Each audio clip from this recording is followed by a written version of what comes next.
que me disseram que era 40 minutos a palestra, e eu fiquei sabendo hoje que é meia hora, então vamos tentar reduzir. Quando nós éramos jovens, nós pertencemos à Mocidade Espírita Rio Preto, que se reunia aqui no Kardec antigo, quando ele era assim, não era desse jeito. E isso nos anos de 1963, 4, 5, 6, por aí. Nessa época, nós já estávamos muito ligados à mocidade, formávamos uma liderança. E um dia, a nossa mãe foi atropelada. E ela veio a falecer, desencarnou no atropelamento. E sempre que uma pessoa desencarna de acidente, geralmente cria-se uma convulsão e as pessoas levadas pelo inoportuno do acontecido acabam visitando e sendo atraídas ao cemitério. Então havia muitas pessoas que estavam da mocidade e espíritas, porque eu já fazia palestras espíritas, né? De outros centros também, que estavam lá no cemitério. E ela foi velada lá na Ercília, no velório antigo. E no momento em que eu fiz a prece, me despedindo dela, foi um momento de muita comoção e as pessoas se emocionaram. E na época, a dona Elba e o seu Rubens, trabalhadores desta casa por muito tempo, a dona Elba disse: como que você consegue fazer uma prece despedindo-se da sua mãe sem se emocionar, sem chorar?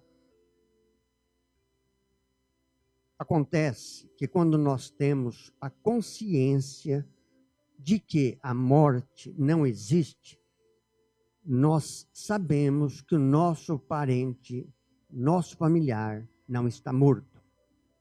E foi dessa maneira que eu me dirigi à minha mãe. No entanto, grande parte das pessoas, inclusive os espíritas, porque a maioria dos espíritas são espíritas não praticantes, são espíritas não profitentes, são espíritas simpáticos à causa.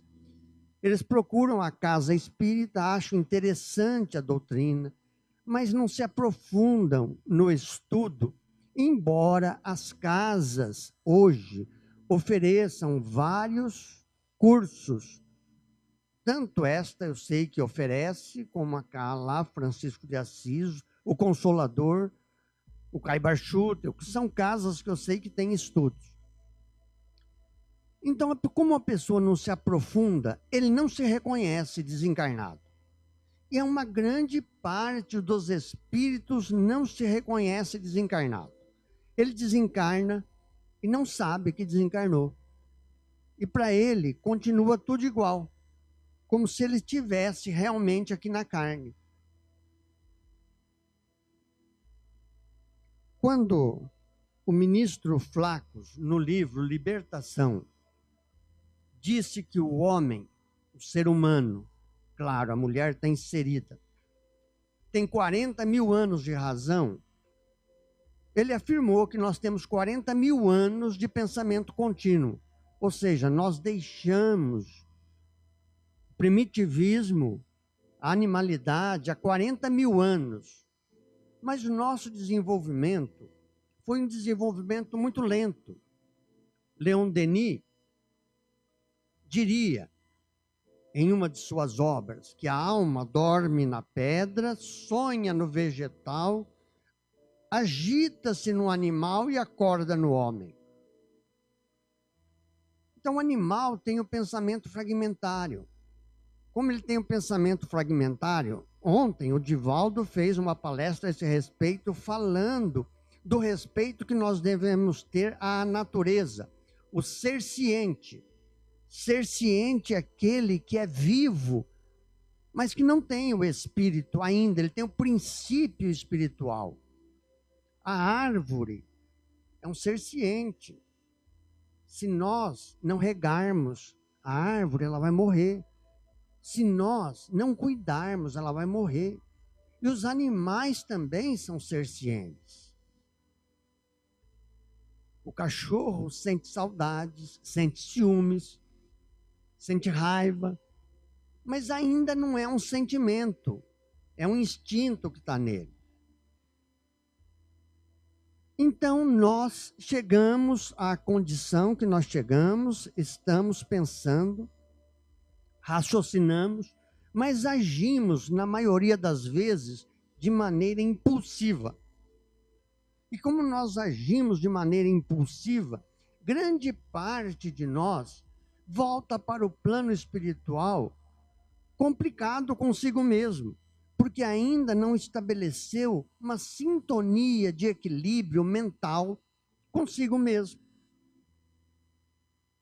A nossa mente vagueia, ora para determinados objetos inanimados, ora para aquilo que nós conquistamos em nível material. E quando o irmão Jacó desencarnou, no livro Voltei, esse livro deve estar disponível aqui na livraria, ele comenta, porque o Jacó, ele se preparou para a desencarnação. Ele se programou de tal maneira que ele dizia para si mesmo, ele cuidava de vários espíritos nas mesas de desobsessões, e ele dizia para si mesmo, eu vou escrever uma carta aos meus companheiros. Ele desencarnou com isso na cabeça. E acabou escrevendo o livro Voltei, usando o pseudônimo de Jacó. O nome dele verdadeiro é Frederico Figner, e ele foi vice-presidente da Federação Espírita Brasileira. E ele disse que os objetos inanimados que nós conquistamos e que fazem parte do nosso pensamento, nós nos ligamos a ele imensamente de maneira tal que eles emitem uma vibração que nos puxa de retorno ao lar. Então, é hora da gente começar a pensar no desapego de coisas pequenas. Bom, então, eu gostaria de contar rapidamente, para tentar ficar numa meia hora, um caso que foi verídico, citado por André Luiz, de um desencarne que a pessoa não se reconheceu desencarnado. A dona Evelina Serpa, está no livro E a Vida Continua. A dona Evelina Serpa sofria de um tumor na suprarrenal. E o tumor já tinha criado metástase, dava-lhe muitas dores, etc. E ela foi passar a conselho médico alguns dias em Poços de Caldas, que naquela época não era a cidade onde as pessoas iam passar lua de mel, mas era uma cidade termal. As pessoas iam lá para se cuidarem da saúde. E na frente do hotel, ela observa uma praça imensa, com muito verde, borboletas, passarinhos, flores de várias cores, e aquilo a convida para ir naquele sol serrano, em Poços de Caldas, e ela sai. Ela senta-se no banco, e quando ela está sentada no banco, pensando na vida, pensando no esposo, começando a refletir sobre a doença, ela vê um homem que caminha na sua direção. Tratava-se do seu Ernesto Fantini. E naquela época, esse livro foi escrito aproximadamente na década de 50. Essa história se passa aproximadamente na década de 50. E o senhor Ernesto se aproxima, pergunta, é Dona Evelina Serpa? Ela afirma positivamente, ele pede licença para sentar-se. E era uma época que as pessoas não tinham medo de assalto como nós temos hoje, nós temos pavor. A pessoa encosta perto de nós, nós já ficamos meio assim. Via de regra, nós já fechamos o vidro do carro. E normal, porque nós estamos passando por uma época realmente conturbada. E eles começam a conversar. No momento que eles começam a conversar, a Dona Evelina sente uma simpatia muito grande por ele, embora ele fosse muitos anos mais velho que ela. Ela sente uma simpatia gratuita e começam a conversar. Ele era espiritualista, materialista, mas que começou a estudar o espiritualismo. E ele fala, a senhora não pensa depois da morte? A senhora não acha que a vida vai continuar? Ela disse, não, eu não acho, eu sou católica, apostólica romana, e nós vamos para o céu, para o inferno ou para o purgatório. Aquilo era uma convicção que ela tinha. E conversaram lá uns 2 ou 3 dias, até que o marido da dona Evelina foi buscá-la de carro. Nessa época em que se passa a história, mostra que ela era de uma família rica, porque só tinha carro na década de 50, os mais velhos sabem disso, as pessoas que tinham muito dinheiro, que eram ricos realmente. E a dona Evelina, uma coisa que eu vou lembrar para vocês, nessa década de 50, os professores tinham carro. Eles ganhavam o suficiente para ter o carro, diferentemente de agora. Eu lembro que os meus professores se vestiam bem, tinham carro, e eu ficava morrendo de inveja. Eu falava, puxa, como que ele tem carro, né? E carros até bonitos.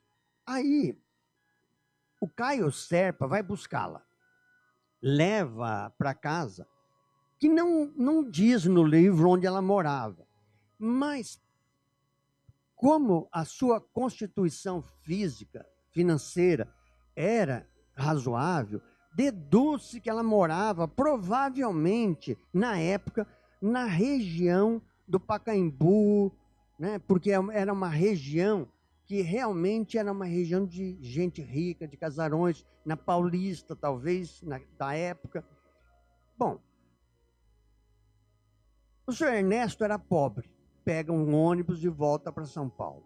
O senhor Ernesto se interna num hospital para a cirurgia de acordo com a sua condição financeira. E a dona Evelina também se interna em um hospital de acordo com a sua condição financeira. Se fosse hoje, eu diria que a dona Evelina se internou no Sírio-Libanês ou Albert Einstein, né? Que é o hospital dos políticos, né? Dos ricos.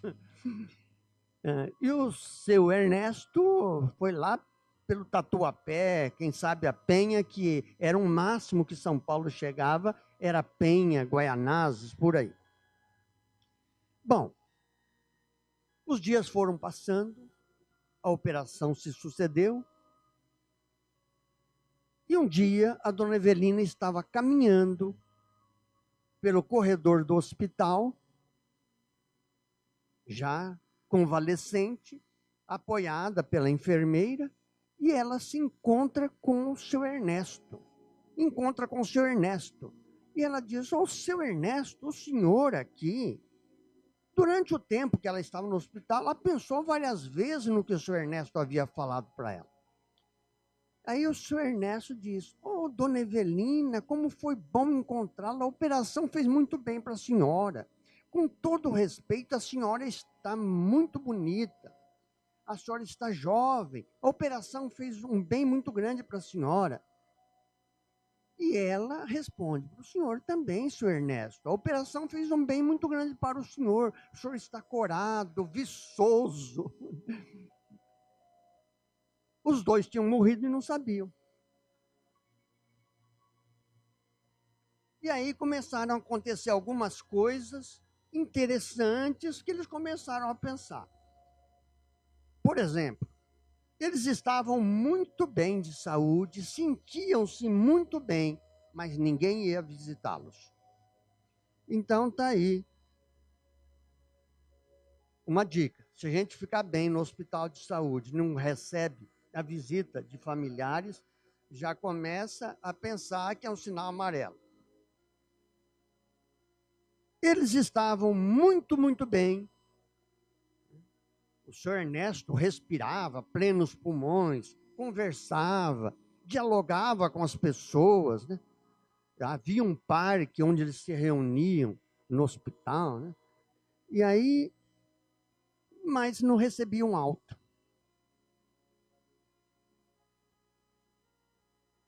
E mais uma coisa, ninguém falava em conta. Eles consumiam suco, eles comiam disso, daquilo, dentro do que era previsto pela dieta, mas ninguém falava em conta. Então, alguma coisa estava errada. E o senhor Ernesto começou a falar para a dona Evelina, olha, eu acho que esse tumor deve ter mexido com o nosso pensamento, nós devemos ter ficado meio doidos, e nós fomos internados com o consentimento da família no hospital psiquiátrico. Até isso eles chegaram a pensar. Vale a pena quem não leu, ler, e quem leu, reler, e a vida continua. Deve ter aí na nossa livraria. Até que um dia a senhora Tamborini, uma senhora que também ficava lá no hospital, ela falou com todas as letras, não, nós já não pertencemos à terra, nós somos espíritos. A dona Evelina falou, impossível. E ela encostou-se assim numa árvore real, bateu no tronco da árvore assim, olha essa árvore aqui, batia na árvore. Não está sentindo essa árvore? Isso aqui não é uma mentira, isso é real. Como que nós somos espíritos? Porque a gente acha que o espírito é uma fumacinha, a gente forma uma ideia diferente do que é o espírito.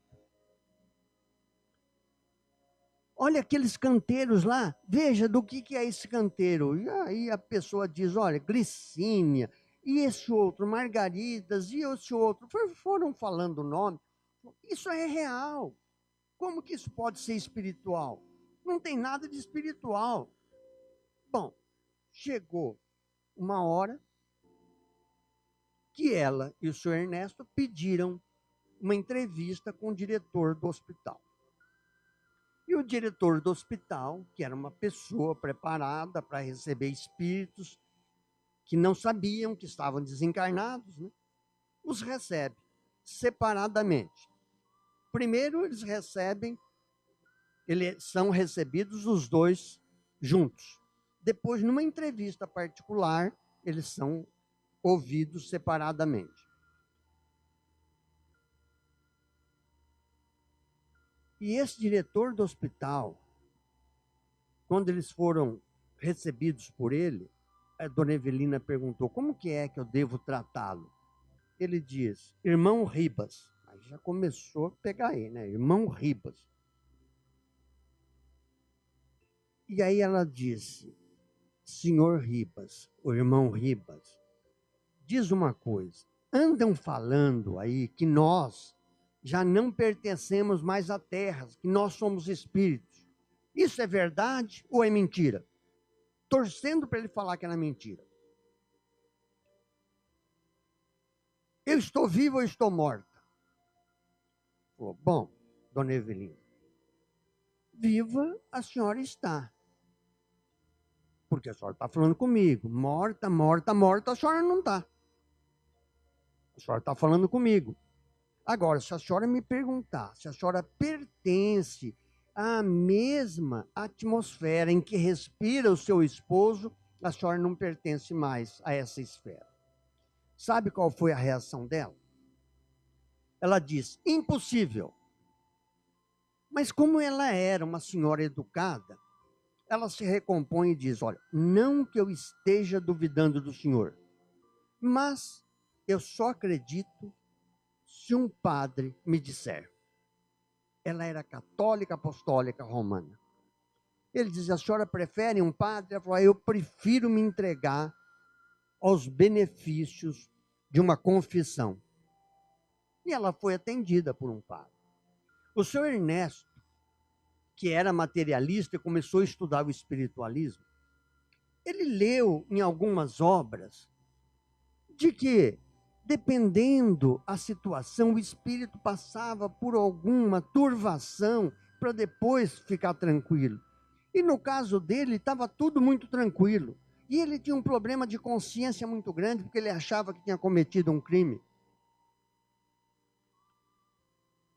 E no momento que ele vai conversar, ele diz para o instrutor Ribas: eu vou conversar com o senhor como se eu estivesse morto. Olha só. E o instrutor ri do materialista. E ele disse: instrutor, dizem que a gente, quando morre, desencarna, sei lá que nome que o senhor vai dar, a gente passa por um período de conturbação mental. Por que comigo não aconteceu isso? Então eu não vou contar o fim do filme, vocês leiam o livro, tem ali na livraria, mas é um livro fantástico, vale a pena.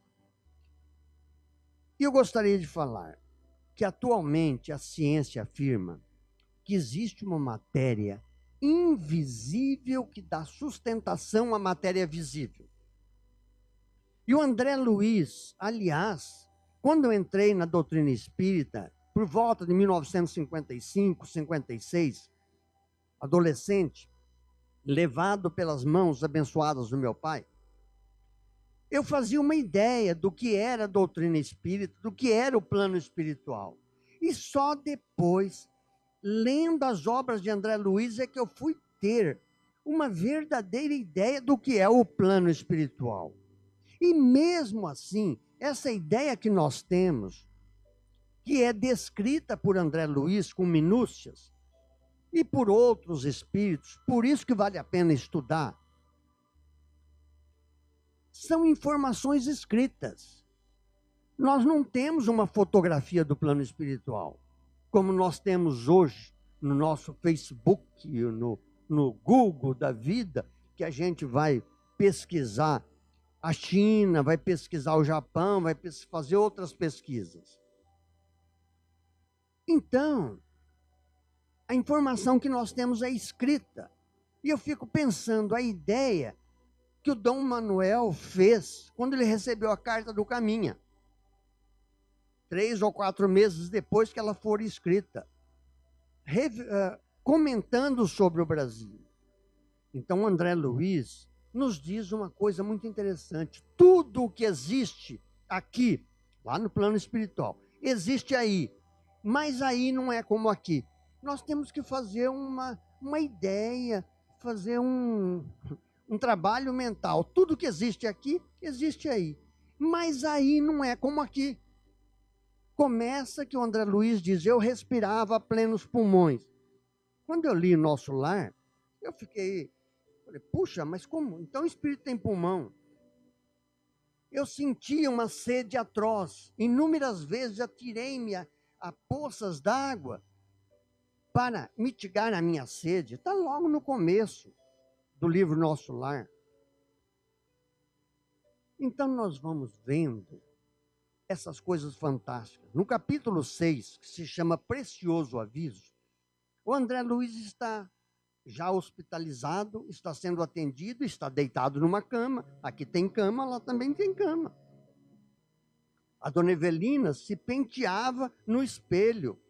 Então, lá também tem espelho, tem pente. Então, nós vamos vendo que é muito, muito, muito, muito igual. Por isso que a gente não se reconhece. E aí o André Luiz está deitado, chega o Clarencio, né, o ministro Clarencio, e pergunta para ele: e aí, melhorzinho? O que é que a gente fala quando a gente vai no hospital visitar alguém muito querido? A gente não chega: e aí, tá melhor? Tá melhorzinho, melhorzinha? É bem carinhoso. Principalmente se for mãe, então. Aí o coração derrete: e aí, tá melhorzinho? E o André Luiz, quando percebe o carinho que ele recebe do Clarencio, ele começa a reclamar. Ah, Minha vida é tão difícil, eu nunca imaginei que eu fosse sofrer tanto.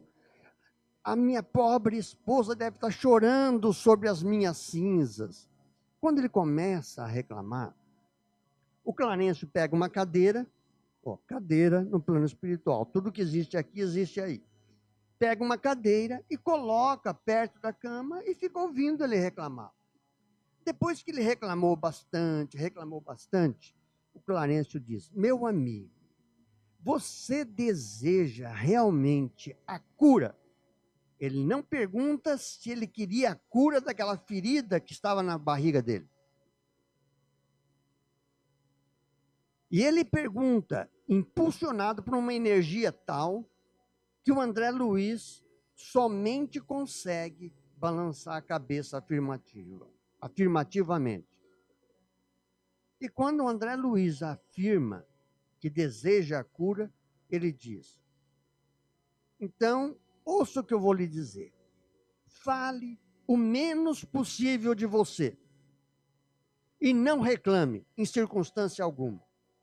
Uma lição para nós. Nós reclamamos do trânsito, reclamamos da vida, reclamamos das prestações, reclamamos dos políticos, reclamamos de todo mundo, da esposa, dos filhos. Gente, nós precisamos reajustarmos-nos às circunstâncias atuais. É hora de procurarmos a felicidade. A felicidade que os espíritos dizem que não é desse mundo, ela pode ser parceladamente desse mundo, porque nós podemos ser felizes do jeito que nós estamos e nas circunstâncias em que estamos.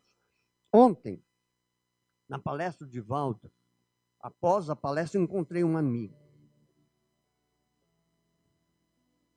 E eu perguntei como vai, né? Pessoa que eu conheço de longa data, espírita. Não está muito bom, não. Depois que a gente faz 70 anos, as coisas começam a mudar. E foi descambando para a reclamação. Eu, depois de ouvir a palestra de Divaldo, eu disse a ele: olha, eu tenho 72 anos, sou felicíssimo, porque eu consigo ler, entender, estudar. Eu consigo ainda passar a maior parte do meu tempo com um livro na mão. Eventualmente eu entro em computador para me manter atualizado. Mas eu não sou escravo de Facebook. Nós precisamos reaprender a nossa vida, reaprender o que fazer da nossa vida. É hora de ser feliz agora, nesse momento. Nessa linha de raciocínio, eu me lembro de um pequeno poema de Rubens Romanelli, que está no livro O Primado do Espírito. Está disponível na internet. Esse poema chama-se Súplica. E o autor, Rubens Romanelli. Nesse poema ele diz: Senhor, inundas-me no esplendor da tua luz e contudo cego eu não te vejo. Falas-me na eloquência do teu verbo e no entanto surdo eu não te ouço. Abraça-me na ardência do teu amor, mas no entanto insensível eu não te sinto. Ó estranha contradição, tu tão perto de mim e eu tão longe de ti. Desvela-me, Senhor, os olhos cheios de orgulho. Abre-me os ouvidos cheios de maldade. E sensibiliza-me o coração duro de falsidade, para que eu descubra a tua divina presença na intimidade do meu ser. O Senhor da vida está na nossa intimidade. Nós temos o DNA divino dentro de nós. O que levou Paulo a dizer: se Deus é por nós, quem será contra nós? Se nós acreditamos que nós temos o DNA divino dentro de nós, quem que vai ser contra nós? Seja feliz, ame-se, perdoe-se, não perca tempo, olhe-se no espelho e admire-se, do jeito que você é, nas circunstâncias em que você estiver. Receber um corpo nas concessões reencarnacionistas é uma bênção dos céus. Nós não podemos perder a presente reencarnação. Que Deus nos ampare e nos abençoe. Meia hora.